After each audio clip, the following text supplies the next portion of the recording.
সবাইকে আমন্ত্রণ জানাচ্ছি আমার দেশ পোস্ট এডিটোরিয়ালে। সঙ্গে আছি আমি হুমায়রা নাওচিন। আমাদের আজকের পোস্ট এডিটোরিয়ালটির শিরোনাম সাংবাদিকতা পেশা বনাম রাজনৈতিক আনুগত্য। লিখেছেন সর্দার ফরিদ আহমদ। চলুন বিস্তারিত জেনে নেওয়া যাক। জুলাই 2024-এর গণঅভ্যুত্থানের প্রাক্কালে সংঘটিত দুটি ঘটনা বাংলাদেশের সাংবাদিকতার ইতিহাসে গভীর বিতর্কের জন্ম দেয়। প্রথমটি তৎকালীন প্রধানমন্ত্রী শেখ হাসিনার সঙ্গে একদল জ্যেষ্ঠ সাংবাদিক, সম্পাদক ও কলামিস্টের মতবিনিময়। দ্বিতীয়টি জাতীয় প্রেস ক্লাবের সামনে আওয়ামীপন্থী বাংলাদেশ ফেডারেল সাংবাদিক ইউনিয়ন এবং ঢাকা সাংবাদিক ইউনিয়নের সমাবেশ ও বক্তব্য। এই দুটি অনুষ্ঠানে কিছু সাংবাদিকের প্রকাশ্য মন্তব্য নিয়ে প্রশ্ন ওঠে, সেগুলো কি স্বাধীন সাংবাদিকের ভাষা ছিল, নাকি রাজনৈতিক অবস্থানের প্রতিফলন, নাকি ফ্যাসিস্ট হাসিনাকে আরো বেশি উস্কে দিয়েছিল, হাসিনার হত্যাযজ্ঞকে বৈধতা দিয়েছিল। সাংবাদিকতার আন্তর্জাতিক নীতিমালা, পেশাগত নিরপেক্ষতা ও জনআস্থার মানদণ্ডে ঘটনাগুলো আজও আলোচনার বিষয়। তাই আবেগ নয়, তথ্য ও নৈতিকতার আলোকে এসব ঘটনার মূল্যায়ন জরুরি। শেখ হাসিনার সঙ্গে আছেন, প্রয়োজনে যে কোনো কিছু করতে প্রস্তুত। এই বক্তব্যটি 2024 সালের 24 জুলাই তৎকালীন প্রধানমন্ত্রী শেখ হাসিনার সঙ্গে বাংলাদেশের শীর্ষস্থানীয় সাংবাদিকদের একটি মতবিনিময় সভায় উঠে এসেছিল। কোটা সংস্কার আন্দোলনকে কেন্দ্র করে উদ্ভূত পরিস্থিতির মধ্যে এডিটর্স গিল্ডের উদ্যোগে প্রধানমন্ত্রীর কার্যালয়ে এই সভার আয়োজন করা হয়। ওই বিষয়ে ওই দিন বাংলাদেশ সংবাদ সংস্থা বাসস যে সংবাদটি পরিবেশন করে সেটি আমরা এখানে তুলে ধরছি। দেশব্যাপী নাশকতা ও নৃশংসতার ঘটনায় কোনো অপরাধীকে ছাড় না দেওয়ার দাবি জানিয়ে দেশের বিভিন্ন গণমাধ্যমের সম্পাদক ও জ্যেষ্ঠ সাংবাদিকরা কোটা সংস্কার আন্দোলনের আড়ালে জামায়াত বিএনপি কর্তৃক সংঘটিত ধ্বংসাত্মক তাণ্ডবকে ব্যর্থ করতে গোয়েন্দা প্রতিবেদন বাস্তবায়নে কোনো ব্যর্থতা ছিল কিনা সে ব্যাপারে প্রশ্ন তুলেছেন। সম্পাদক ও জ্যেষ্ঠ সাংবাদিকরা ছাত্রলীগে আরও মেধাবী শিক্ষার্থীদের যোগদানে আকৃষ্ট করতে কার্যকর ব্যবস্থা গ্রহণের পাশাপাশি রাজনৈতিক দল হিসেবে আওয়ামী লীগকে শক্তিশালীকরণ এবং জনপ্রতিনিধিদের কর্মকাণ্ডের মূল্যায়নের ওপর গুরুত্ব আরোপ করেন। প্রধানমন্ত্রী শেখ হাসিনার সঙ্গে তার কার্যালয়ে মতবিনিময় সভায় দেশের শীর্ষস্থানীয় সাংবাদিকরা এসব কথা বলেন। এডিটর্স গিল্ডের উদ্যোগে এ আয়োজনে বিভিন্ন গণমাধ্যমের সম্পাদক, জ্যেষ্ঠ সাংবাদিক ও হেড অব নিউজ সহ 32 জন সাংবাদিক উপস্থিত ছিলেন। সাংবাদিকরা বলেন তারা শেখ হাসিনার সঙ্গে আছেন এবং তার জন্য প্রয়োজনীয় যে কোনো কিছু করতে প্রস্তুত। মহাখালীতে অগ্নিসংযোগের ঘটনার কথা তুলে ধরে ডিবিসির সম্পাদক জায়েদুল আহসান পিন্টু বলেন, বেলা 3টার পর সেখানে আইন শৃঙ্খলা রক্ষাকারী বাহিনীর কোনো সদস্য ছিলেন না। তিনি প্রশ্ন রাখেন, কেন আইন প্রয়োগকারী সংস্থার কোনো সদস্য সেখানে ছিলেন না এবং কেন একজন কর্মকর্তা তার বাহিনী নিয়ে জায়গা ছেড়ে চলে গেলেন। তিনি বলেন, গোয়েন্দা রিপোর্ট ছিল এবং সে কারণে পুলিশ রাজধানীর আশপাশে চেকপোস্ট বসায়। একজন উচ্চ পদস্থ কর্মকর্তা বলেছেন, রাজধানীতে কোনো পিঁপড়া প্রবেশ করতে পারবে না, অথচ হাতি প্রবেশ করেছে। বিষয়টি খতিয়ে দেখতে হবে। ভোরের কাগজ সম্পাদক ও জাতীয় প্রেস ক্লাবের সাধারণ সম্পাদক শ্যামল দত্ত আওয়ামী লীগকে রাজনৈতিক দল হিসেবে শক্তিশালী করার প্রয়োজনীয়তার ওপর গুরুত্ব আরোপ করে বলেন, বিএনপি জামায়াতের এই বিপর্যয় ও নৃশংসতায় দলের দুর্বলতা দেখা দিয়েছে। বাংলাদেশ প্রতিদিন সম্পাদক নঈম নিজাম এই নাশকতামূলক কর্মকাণ্ডের সঙ্গে জড়িত ব্যক্তিদের খুঁজে বের করে আইনি প্রক্রিয়ার মাধ্যমে শাস্তির আওতায় আনার ওপর জোর দেন। ডিবিসির এডিটর ইন চিফ ও সিইও মঞ্জুরুল ইসলাম সাম্প্রতিক ঘটনাকে কেন্দ্র করে আত্মসমালোচনা করার এবং জনপ্রতিনিধিদের কর্মকাণ্ডের মূল্যায়ন করার পরামর্শ দেন। জ্যেষ্ঠ সাংবাদিক আবেদ খান বলেন, তারা প্রধানমন্ত্রীর সঙ্গে আছেন এবং প্রধানমন্ত্রীর প্রতি তাদের আস্থা ও বিশ্বাস থাকায় তার জন্য যা প্রয়োজন তা করতে পারেন।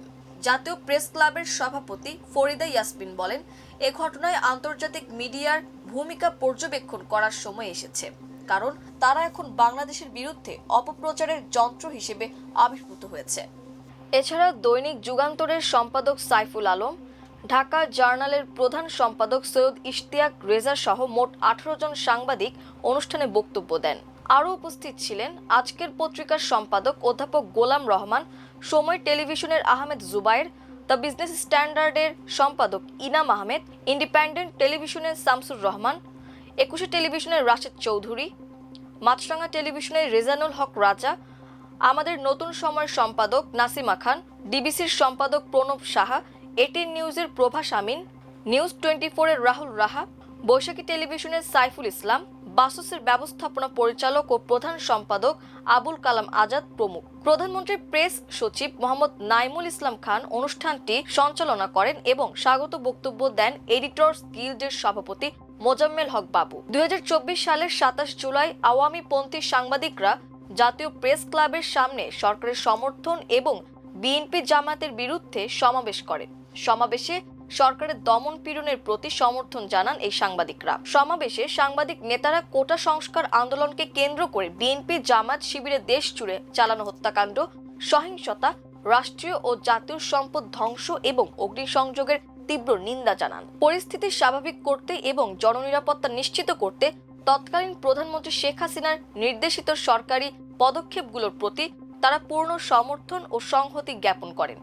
সমাবেশে সাংবাদিক নেতারা বলেন, সাধারণ শিক্ষার্থীদের কোটা সংস্কার আন্দোলনকে ঢাল হিসেবে ব্যবহার করে একটি গোষ্ঠী দেশে অস্থিতিশীল ও নৈরাজ্যকর পরিস্থিতি তৈরি করতে চেয়েছিল। তারা সহিংসতাকারীদের চিহ্নিত করে আইনের আওতায় আনার দাবি জানান। ইকবাল সোবহান চৌধুরী সমাবেশের সভাপতিত্ব করেন। তিনি সারা দেশে সেনাবাহিনী মোতায়েনের সিদ্ধান্তের জন্য প্রধানমন্ত্রী শেখ হাসিনাকে ধন্যবাদ জানান। কোটা আন্দোলনের সময় হামলা, অগ্নিসংযোগ ও ভাঙচুরে জড়িতদের বিরুদ্ধে কঠোর ব্যবস্থা নেওয়ার আহ্বান জানান। বাসসের ব্যবস্থাপনা পরিচালক ও প্রধান সম্পাদক আবুল কালাম আজাদ বলেন, যারা বাংলাদেশের স্বাধীনতাকে মেনে নিতে পারেনি তারাই এসব হামলার সঙ্গে জড়িত। বিএফইউজের সভাপতি ওমর ফারুক বিএনপি জামায়াত শিবিরের বিরুদ্ধে অভিযোগ তুলে সহিংসতার নিন্দা জানান।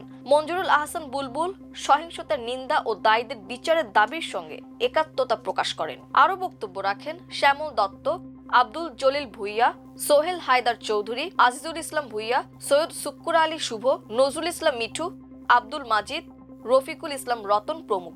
সাংবাদিকের সবচেয়ে বড় পরিচয় কি? তিনি সত্যের অনুসন্ধানী, তিনি ক্ষমতার মুখোমুখি দাঁড়ান, তিনি প্রশ্ন করেন, তিনি জবাবদিহি নিশ্চিত করেন। তিনি কোনো রাজনৈতিক দলের মুখপাত্র নন। হাসিনার সহিংসতার পক্ষে দাঁড়িয়ে এই সাংবাদিকরা প্রকাশ্যে যে বক্তব্য দিয়েছেন তাতে সাংবাদিকের মৌলিক পরিচয়কে প্রশ্নের মুখে দাঁড় করিয়েছিল। প্রধানমন্ত্রীর সঙ্গে মতবিনিময় সভায় হোক কিংবা পরে জাতীয় প্রেস ক্লাবের সমাবেশে অনেক বক্তব্যে সাংবাদিকের চেয়ে রাজনৈতিক অবস্থানই বেশি স্পষ্ট হয়ে উঠেছিল। আন্তর্জাতিকভাবে স্বীকৃত সোসাইটি অফ প্রফেশনাল জার্নালিস্টস এর প্রথম নীতি হলো seek truth and report it, অর্থাৎ সত্য অনুসন্ধান করো তারপর প্রকাশ করো। দ্বিতীয় নীতি অ্যাক্ট ইন্ডিপেন্ডেন্টলি, স্বাধীন থাকো, কোনো রাজনৈতিক, ব্যক্তিগত বা আর্থিক প্রভাবের কাছে আত্মসমর্পণ করো না। সাংবাদিকের প্রথম দায়িত্ব সত্যের প্রতি, কোনো দলের প্রতি নয়, কোনো সরকারের প্রতিও নয়।